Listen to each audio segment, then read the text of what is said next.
जयंती मंगला काली भद्र काली कपालिनी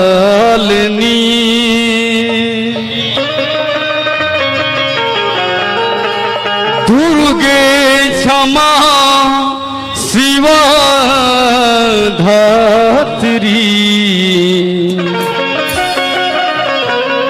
स्वाहा स्वधा नमस्तुते।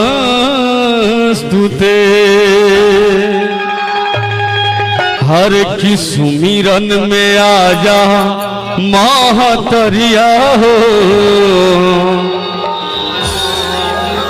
कि सुमिरन में आजा महतरिया हो। अलैका गुहार करता। कैसे वो लड़का कहता भैया माई से गाना भाव में कि सुमिरन में आजा महतरिया हो, सुमिरन में आजा महतरिया हो।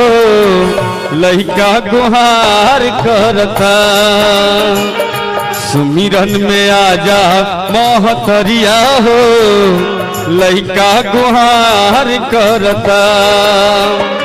आइल बानी बानी के भिखरिया हो, आइल बानी बानी के भिखरिया हो। लड़का गुहार करता सुमिरन में आजा महतरिया हो, लड़का गुहार करता। मीठी मीठी ताली बजाते रहिए और आप लोग खड़े हैं जो बैठ जाइए भैया, आप लोग सारे लोग बैठ जाइए।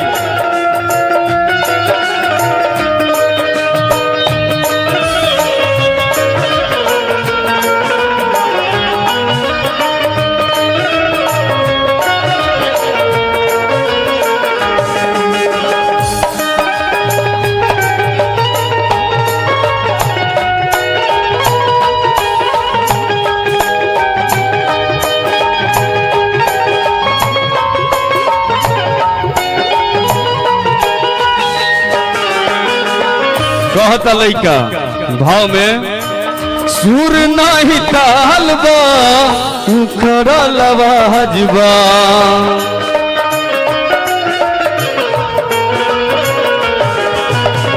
सुर नाही ताल बा उखड़ल आवाज बा।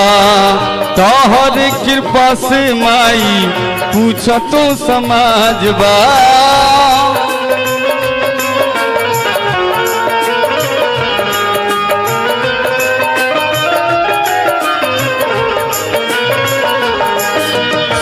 सुर नाही ताल बा उखड़ल आवाज बा। तोहर कृपा से माई पूछतो समाज बा। तनी फेरी द हमरो पे नजरिया हो, तनी फेरी द हमरो पे नजरिया हो।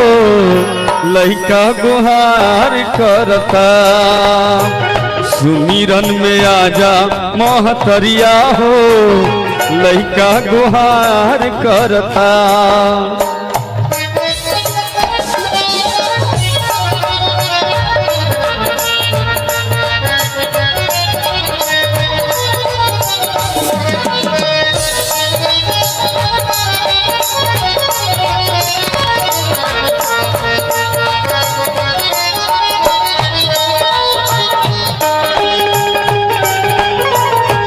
जय हो।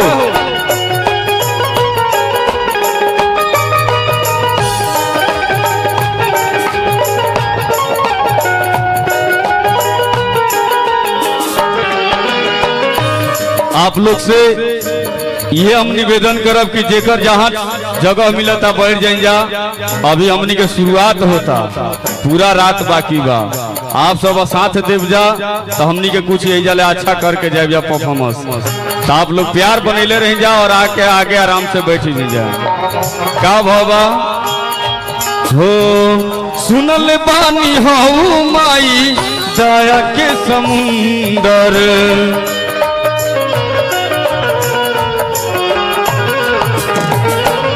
एही ले लिखले जखमी जितेंद्र